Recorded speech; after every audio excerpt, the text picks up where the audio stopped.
गणित में घातांक संबंधी प्रश्न जैसा कि ये दिया हुआ है, यदि a/b की घात क्या है x-1 बराबर b/a की घात क्या है x-3, तो पूछ रहा है कि x का मान ज्ञात करो। अब इस सवाल को हल करने के लिए हमको घातांक के कुछ नियम अगर पता है तो आसानी से निकल जाएगा। जैसे अब दोनों पक्ष देख रहे हैं, a/b की घात x-1 और b/a की घात क्या दिया हुआ है x-3। करना सिर्फ यह है कि इन दोनों पक्षों का आधार समान करना है। क्या करना है? आधार समान करना। आधार कैसे समान होगा? a/b इसको ज्यों का त्यों लिखा रहने दो और इसको क्या करना है a/b कर लेंगे। कहने का मतलब ये हुआ कि जो a था किस जगह पर था? हर की जगह पर, है ना। अंश ये होता है, हर ये होता है, भिन्न के रूप में है। तो अगर a को ऊपर लाएंगे और b को नीचे लाएंगे तो इनके जो निशान है घात के वो बिल्कुल बदल जाएंगे। कैसे? ये माइनस का x हो गया, ये प्लस का 3 हो गया। बस यही बात दिमाग में रखनी है। यदि अंश और हर आपस में जब बदल रहे हैं तो उसकी घात जो होगी उसका चिन्ह बदल जाएगा। तो वही हुआ यहाँ पर भी। b जब नीचे लाए और a ऊपर पहुंचाया हमने तो क्या किया, इसका जो घात का जो चिन्ह थे वो बदल गए। अब x प्लस का था वो हो गया माइनस का, और 3 जो था वो माइनस का था वो हो गया प्लस का।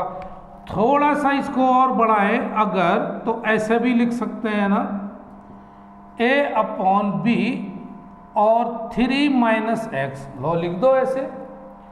अब जब दोनों आधार समान हो गए तो घातों की क्या करेंगे? तुलना करेंगे, और तुलना जब करेंगे तो x-1 बराबर 3 - x लिख देंगे।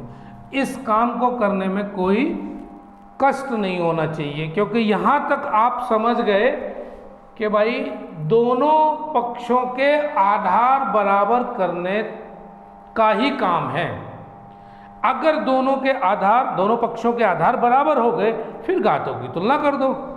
तो करना क्या था कि जब यहाँ तक पहुँची गए तो x ये है, इधर लेके आओ, x प्लस x बराबर 3 और यहाँ पर ये भी प्लस का 1 हो जाएगा, क्योंकि जब बाईं ओर लाएंगे, है ना, तो जो निशान माइनस का था वो प्लस का हो जाएगा।